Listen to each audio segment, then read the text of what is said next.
Olá, gente! Bem-vindos a mais um vídeo do Japão em Segurança. Vou já saltar para o primeiro tema desta série, que vocês já sabem sobre o que é. Se não sabem, vão ver os outros vídeos.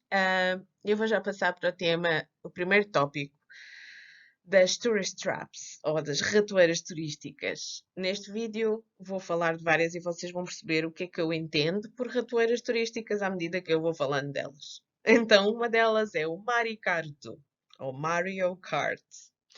Esta é uma daquelas coisas que está em vias de transformar profundamente ou mesmo de deixar de existir e é um grande alívio se deixar de existir.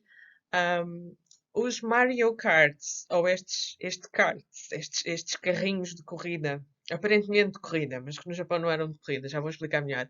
Estes carrinhos que fazem imenso barulho, são aquelas coisas que fazem na estrada e incomodam muitas pessoas. Andam depressa, andam depressinha, andam normalmente até 50 km por hora.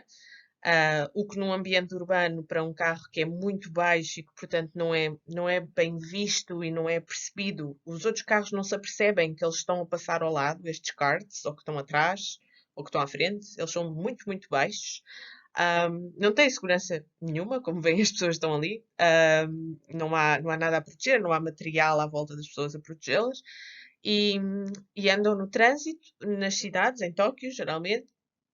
A história do Mario Kart ou do Mario Kart é a seguinte: basicamente, há um jogo em que o Mario, a personagem famosa do jogo, conduz karts com outros personagens ficcionais desse mundo imaginário do videojogo, e depois houve uma empresa sem ligação formal à Nintendo que pensou: vamos fazer isto dos karts ir para as ruas de Tóquio.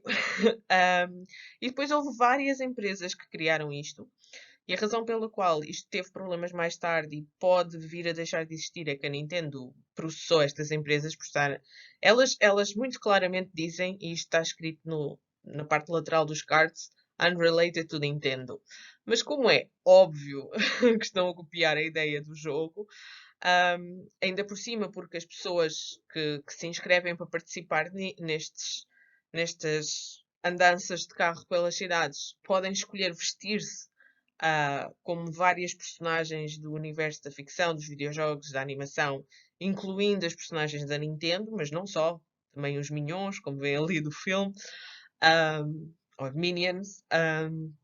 Portanto, as pessoas vestem estes onesi, vestem estas peças inteiras de vestimenta meio abrincalhada, põem-se nestes karts, têm um ou dois karts à frente de alguém que os está a guiar, mas de resto eles simplesmente têm que andar atrás. E andam na estrada normal. Andam na estrada normal. Supostamente têm que respeitar os sinais de trânsito, mas são estrangeiros. Quase 100% das pessoas que participam que se inscrevem nestas empresas para fazer estes tours, estes postos tours, são estrangeiros e incomodam tremendamente os japoneses. E os karts explodiram de popularidade ali a partir de 2016. Explodiram mesmo de popularidade, multiplicaram-se as empresas que faziam isto. E os japoneses não gostam nem do barulho, nem da insegurança que isto traz para a estrada. Estas pessoas, por serem estrangeiras, não têm necessariamente conhecimento completo das regras de trânsito ou simplesmente dos hábitos de condução dos japoneses. Eles andam na estrada tanto dia como de noite. É possível que, a concluir o processo que está em tribunal, se a Nintendo ganhar, é possível que estas empresas não possam continuar a existir a menos que paguem royalties à Nintendo e, portanto, isso inviabiliza o modelo de negócio que eles tinham, mas de certeza que vai haver alguém que patrocina qualquer coisa muito parecida, porque isto dava rio de dinheiro a estas empresas, incomodava imenso os residentes do Japão, saíram imensas notícias, eu selecionei aqui algumas de algumas fontes. O boom turístico que o Japão teve, assim, de 2014 para a frente, fez com que crescessem imensas empresas de animação turística e uma delas foi a que estava relacionada com esta experiência do Mari Carto. Só que de facto isto foi um crescimento demasiado, foi exponencial e descontrolado e já estava a tornar a circulação na cidade perigosa, havia pequenos acidentes e sobretudo incomodava muito as pessoas. Segunda experiência, que eu acho que é uma ratoeira turística, portanto, aquela era uma ratoeira turística porque não era barato, era caro. Vocês estavam a incomodar imenso os habitantes locais, estavam a contribuir para empresas que não têm respeito nenhum para o sítio onde se implementam. E, portanto, há muitas outras maneiras fixe de até conduzir, se for esse o vosso interesse, ou de conhecer as cidades. Então, eu acho que uma ratoeira turística não é uma coisa que prejudica só o turista, é uma coisa que prejudica o turista, que tem uma má relação qualidade-preço, que não é autêntica, que pode dar um mau resultado, que tem um marketing duvidoso, mas também acho que se pode considerar ratoeira turística aquilo que supostamente é só uma experiência turística, mas na prática é desrespeitoso, quer para os residentes permanentes daquele sítio, quer para a ecologia, para a lógica de sustentabilidade ambiental daquela área, ou, neste caso, para certas espécies de animais exóticos que são retiradas dos seus habitats por causa de furores de modas. Então, vou falar dos pet cafés. Os pet cafés de ética duvidosa. Porque assim, o conceito de pet café realmente desenvolveu-se muito no Japão. Pode ser. Há muitas coisas que são interessantes num pet café. Um pet café é interessante porque permite às pessoas do Japão, os japoneses, que geralmente não podem ter animais domésticos em casa, permite-lhes estar a conviver de perto com animais dóceis, domesticados, como cães, gatos, etc. E ter essa experiência emocional importantíssima que é privar com um animal de estimação quando eles não podem ter um animal de estimação em casa. Então, o pet café, digamos que vem dar uma solução emocional ao problema de muita gente não ter autorização de ter animais em casa, ou porque vive num quarto alugado, ou numa casa que não permite. Mas depois houve uma craze, não é? Houve uma loucura de redes sociais e Instagrams e não sei quê, de popularidade de certas espécies, por exemplo, das preguiças, das lontras, de vez em quando há assim modas. E quando abrem pet cafés só para surfar na moda do momento, um, e porque não há quer uma estrutura legal, quer uma estrutura de responsabilidade de consciência do consumidor, não há uma estrutura que trave essas iniciativas. Se vocês forem consumidores de pet cafés que lidam com espécies que estão a ser retiradas dos seus habitats e a sofrer bastante desconforto, ou às vezes problemas mais graves do que isso, por estarem num pet café, vocês estão a alimentar esta indústria. E, portanto, eu acho que isto também é uma tourist trap. A acrescentar a isso, ao facto de que eles não são nada baratos. Nos últimos anos, criaram-se em particular, dois tipos de pet cafés que são, em termos de sustentabilidade ambiental e de respeito para com as espécies, muito nocivos, que são os das corujas e os das lontras. O das lontras, porque lhes acrescenta imenso stress, porque elas passam a esmagadora maioria do tempo em gaiolas muito, muito pequeninas, extremamente desconfortáveis. Passados alguns meses ficam com feridas por causa de estarem em contacto com as grades. Dos mochos e das corujas e de outras aves que normalmente têm um horário noturno, o problema é que os pet cafés funcionam num horário diurno. Então elas são forçadas a estar acordadas durante o dia, quando não é suposto. Isso acontece com vários pet cafés de animais que é suposto estarem a dormir durante o dia. Também houve a moda dos pet cafés dos porcos espinhos, em que eles estavam nestas caixinhas com areia e as pessoas pegavam neles e tinham-nos na mão. E eles eram muito manuseados e isso acrescentava-lhes muito stress. E eles tinham doenças causadas pelo stress, por causa de serem muito manuseados, que não era suposto acontecer. Não são baratos, estes pet cafés também são uma ratoeira turística, muitos deles, a esmagadora maioria deles, por serem caros, e são caros estar lá dentro com os animais, e são caros ainda mais se tiverem a possibilidade de vocês tirarem os animais para fora e darem uma voltinha na rua com ele. Sim, isso existe. Com todos os perigos que isso traz para o desgraçado do animal. Por exemplo, dar uma voltinha com um coelhinho fofo custa o equivalente a, como vocês podem ver aqui, 3.000 ienes, portanto 30 euros, para darem uma voltinha por uma hora com um coelhinho na mão na rua. Estarem lá dentro custa qualquer coisa como. Depende, não é? Dos pet cafés, da localização, um sítio mais prestigiado ou não, com mais luxo ou não, mas qualquer coisa como entre 10 a 15 euros. Normalmente os animais dos pet cafés estão em jaulas, não estão à solta. Os dos gatos, às vezes os gatos estão à solta, mas quase todos os outros não estão à solta. Portanto, se vocês querem ter uma experiência com animais, visitem outras coisas, como santuários, como centros de acolhimento de animais que são encontrados na rua, como parques biológicos, etc. Ou façam caminhadas em zonas de floresta onde vêem animais no seu habitat natural. Não me parece ser a melhor coisa. Os pet cafés vendem-se ao turista estrangeiro como uma coisa extremamente exótica e que só existe no Japão e não sei o quê. Pá, não sei. Façam escolhas pensadas. Eu classifico isto como uma das ratoeiras turísticas, acho eu. E depois há o outro problema, nem me vou alongar nisso porque é uma coisa extremamente desconfortável de se falar, que é há pets cafés que resultam na morte dos próprios animais por manuseamento excessivo ou não cuidado e também por um breeding de certas raças, de qualquer que seja o animal, cão, gato, coelho, etc. Há certas raças que são consideradas extremamente fofinhas e como se fossem bonequinhos de pelúcia.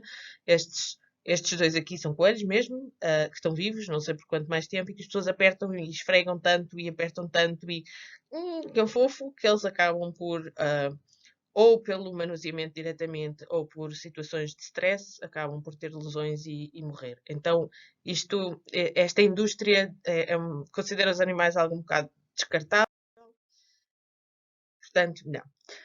Outra tourist trap deste top de 5 que eu estou aqui a fazer, que eu acho que é melhor fugirem delas todas até agora do que perderem tempo e dinheiro com elas, é Roppongi, sobretudo o que tem a ver com a nightlife de Roppongi.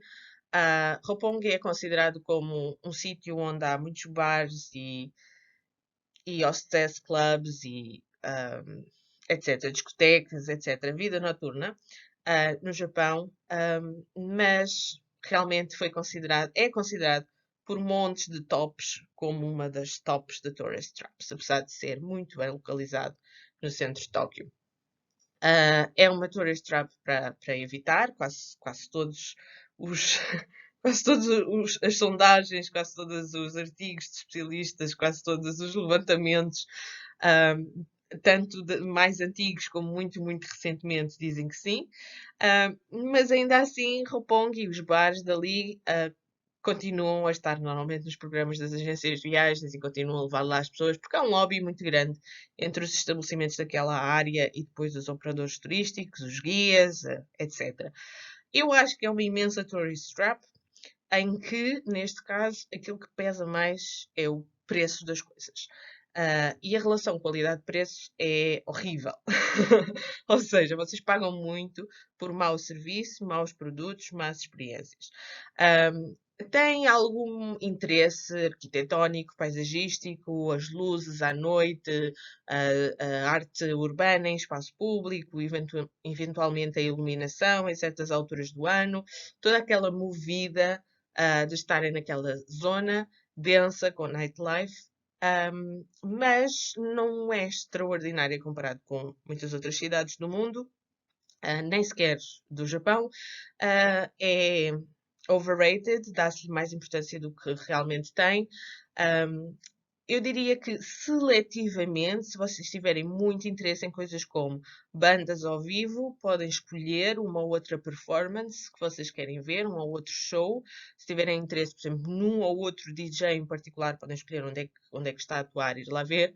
Pá, mas de resto é uma nightlife muito baseada na imagem, no Instagram, não é particularmente interessante ou bem servida ou animada e há aqui nestes bares sim, há coisas como é muito frequente haver circulação de drogas e portanto rusgas ou raparigas que se põem a dançar com vocês e que são na verdade hostesses ou prostitutas ou scouts de Yakuza, sobretudo raparigas, é mais mulheres a atuarem neste campo, mas se vocês forem mulheres também podem ser abordadas por homens, que depois vos querem levar, que trabalham portanto num hostess club e vos querem levar ao hostess club deles, onde vão abrir uma garrafa de champanhe e vocês vão pagar €700 por ela, e quando dão por ela já têm que pagar aquilo tudo.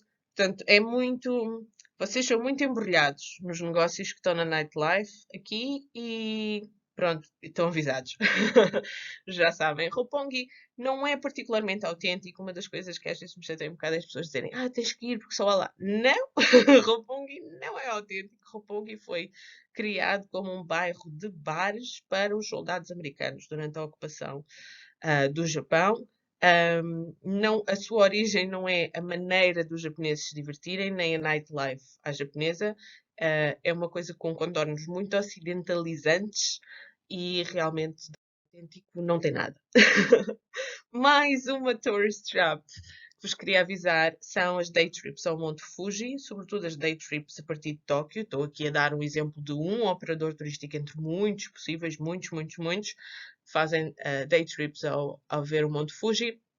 Normalmente o mínimo, e só inclui praticamente o transporte de ida e volta, são pelo menos €100. Se vocês quiserem qualquer coisa como um almoço incluído, que não vai ser extraordinariamente bom, portanto eles vão tentar dar o almoço que lhes custe o menos possível para ter o máximo do que possível, aí já pagam mais de €170 por pessoa.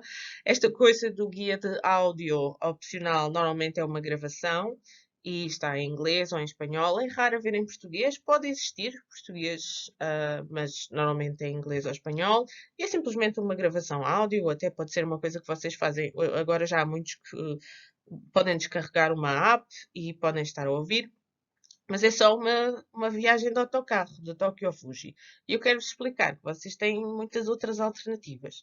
Portanto, o acesso ao Fuji, o acesso para subir ao Fuji, aqui neste mapa pode-se ver onde diz Fuji Subaru Fifth Station ou Subashi Fifth Station. Ou Gotemba Fifth Station ou Fujinomiya Fifth Station. Estas coisas das Fifth Station, da quinta estação, são os pontos de acesso a subir ao Monte Fuji. E claro, obviamente, aí vocês estão à beira do início da subida para o Fuji e está à vossa frente. Mas há muitos outros pontos de observação muito interessantes do Monte Fuji. Eu indiquei aqui com setas a vermelho. Eu tenho vídeos neste canal, vou pôr aqui em cima, sobre o Fujinomiya e aquela rota, toda essa área que eu acrescentei ali no mapa a amarelo, à volta de Fujinomiya, que são as caminhadas à volta de Fujinomiya e de onde veem muito bem o Monte Fuji podem fazer caminhadas interessantes. Eu tenho vídeos sobre isso. Também levo regularmente as pessoas no Mazumi Shima, essa zona, e também a Gotemba, essa zona à volta. Portanto, as zonas que eu marquei aqui a amarelo. Vocês podem ter acesso a essas zonas, como está indicado aqui neste mapa, através de autocarro ou comboio. Se vocês usarem comboio, vocês têm a Shuo Line ou têm a Tokaido Line, por exemplo, a partir de Tóquio. Em Tóquio podem usar autocarro ou comboio, quer a partir da estação central de Tóquio, Tokyo Eki, quer a partir de Shinjuku. Ou autocarro também. E o que é que interessa do contexto de uma viagem? Porque é que eu acho que é completo desperdício uma day trip? Na day trip vocês estão a pagar mais de €100 por uma viagem de autocarro de ida e volta de Tóquio a Fuji. Mas normalmente quase 100% dos visitantes do Japão fazem o Japan Rail Pass. E portanto, usando linhas Japan Rail, como a JR Shuo, como a JR Gotemba e como a JR Tokaido, que estão aqui no mapa ao lado, vocês usam o vosso passe, não pagam mais por isso, ok? E depois já estão nos sítios onde podem ver o Monte Fuji.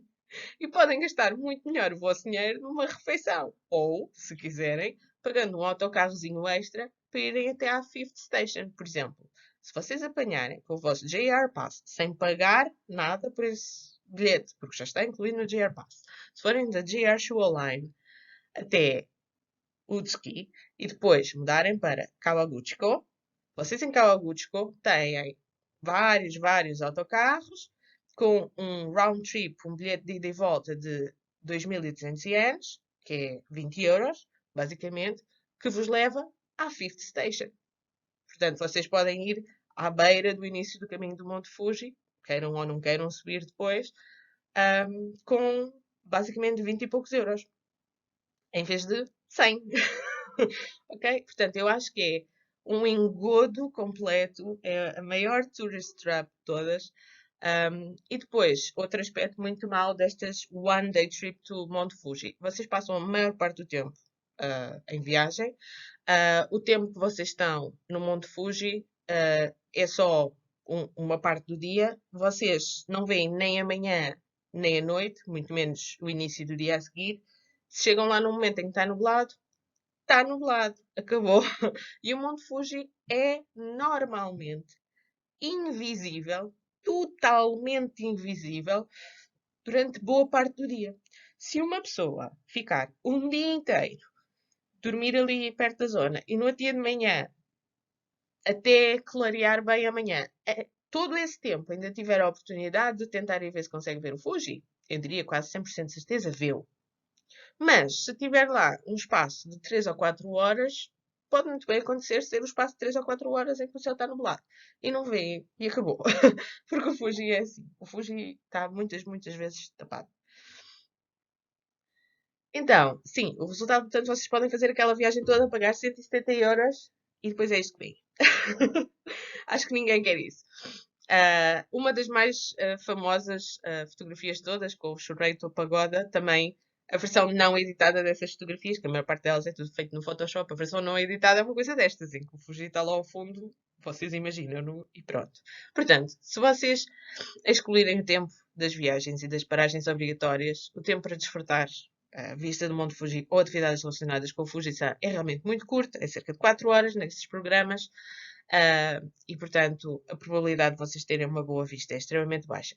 O que eu recomendo, em vez disso, é vocês considerarem muito bem qual é a localização do Fuji no mapa e perceberem que ele fica basicamente entre Tóquio e as outras coisas todas que vocês querem visitar normalmente. A esmagadora maioria das pessoas quer ir a Kyoto, quer ir a Nara, quer ir a Osaka, etc. Então, se ele está a meio, façam a vossa passagem pelo Fuji caber no circuito. Em vez de vocês fazerem uma day trip a partir de Tóquio e voltarem a Tóquio no final do dia. Não faz sentido nenhum. É a maior tourist trap de todas. Por fim, acho que esta é a última.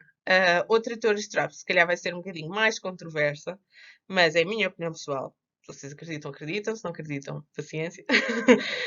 É o pavilhão dourado de Kyoto. Eu gosto de deixar tempo para as pessoas, tempo livre para as pessoas fazerem em Kyoto, porque há pessoas que querem ver o pavilhão dourado, há outras que querem ver outras coisas. É as escolhas de cada um. Eu acho que o pavilhão dourado, como está e como tem estado nos últimos anos, é uma tourist trap. Ele está lá ao fundo, nesta fotografia. Normalmente as pessoas estão todas em fila para pousar, esperaram horas na fila para chegar àquele ponto e depois pousam durante um minuto. Ou então dão a volta por trás e tiram fotografias com as traseiras do pavilhão dourado, que este casalzinho que tem um blog conseguiu tirar, são as traseiras, mas tem menos gente. Normalmente tem muita, muita gente e vocês esperam na fila e têm que andar num carreirinho para ver o pavilhão dourado. O pavilhão dourado é, ou seja, o Kinkakuji, é um dos pavilhões de um templo maior, e que antes era uma vila de uma pessoa da nobreza do Japão e depois foi transformada a partir do século XIV num templo e depois dentro da zona que tem o lago tem assim uma espécie de península onde tem o Kinkakuji. Portanto, ele é apreciado, a vista do Kinkakuji é com o lago pela frente. Vocês não podem nem chegar muito perto do edifício. O mais perto do edifício que chegam foi aquilo que eu mostrei nas fotografias, muito menos entrar. Ele não é visitável diretamente. Vocês têm que fazer um circuito que está marcado. Esta é a entrada, esta é a área do templo. Este é o circuito a pé que vocês podem fazer. Vocês passam à beira do Kinkakuji. Não podem nem chegar lá, nem entrar. Isto faz parte de um templo, que é o templo da seita Terra Pura ou Pura Terra. Faz parte do secto Rinkai do tipo Zen. Foi criado realmente, este templo foi criado a partir de uma vila da nobreza do século XIV. Nenhum dos edifícios é original. O Templo do Pavilhão Dourado tinha este aspecto em 1885. Ele era considerado não particularmente único ou especial no Japão, só que No século XIX, o orientalismo como moda intelectual, artística, explodiu de popularidade no Ocidente, e o Kinkakuji, em conjunto com perfis do Monte Fuji e mais 2 ou 3 imagens, tornaram-se ícones muito reconhecíveis daquilo que era a ideia de exótico, oriental e japonês, e tornou-se ainda mais famoso quando foi representado, o Kinkakuji tornou-se ainda mais famoso no Ocidente quando foi representado nas exposições universais, portanto, a representação do Japão. E depois, com a produção dos postais, dos postcards, não é? Dos cartões postais. Foi esta imagem icónica do Kinkakuji no imaginário orientalista ocidental, nos cartões postais, portanto, que os ocidentais recolhiam no Japão, que fez com que o Kinkakuji se tornasse famoso no Ocidente e, retrospectivamente, no Japão também. Contudo, ele foi completamente incendiado em 1950, ardeu completamente, não restou tabuinha sequer. E depois disso, a história é interessante e foi contada também de uma maneira ficcional também. Há um romance histórico precisamente chamado Templo do Pavilhão Dourado, que é uma ficção acerca de quais teriam sido uh, os objetivos ou o enquadramento mental da pessoa que pegou fogo a isto. Não foi um fogo acidental, foi um fogo posto, e depois a pessoa foi julgada e tal. E era um monge daquele tempo no qual o Pavilhão Dourado está. Portanto, ele ardeu completamente. Foi uma desgraceira. Está aqui a referência do livro, se quiserem ver. E depois ele foi inteiramente reconstituído. Foi inteiramente construído mesmo.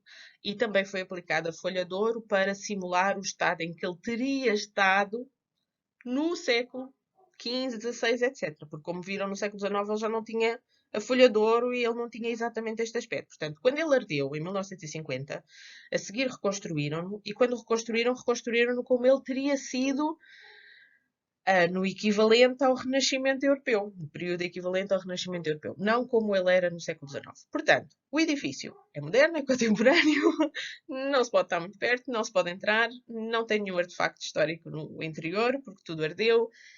Eu acho, e tem filas, é caro, vocês têm que pagar para entrar no templo, depois têm que pagar para estar no Kinkakuji, o horário é reduzido, vocês têm que estar lá muito cedo para poderem entrar a horas decentes por causa da fila.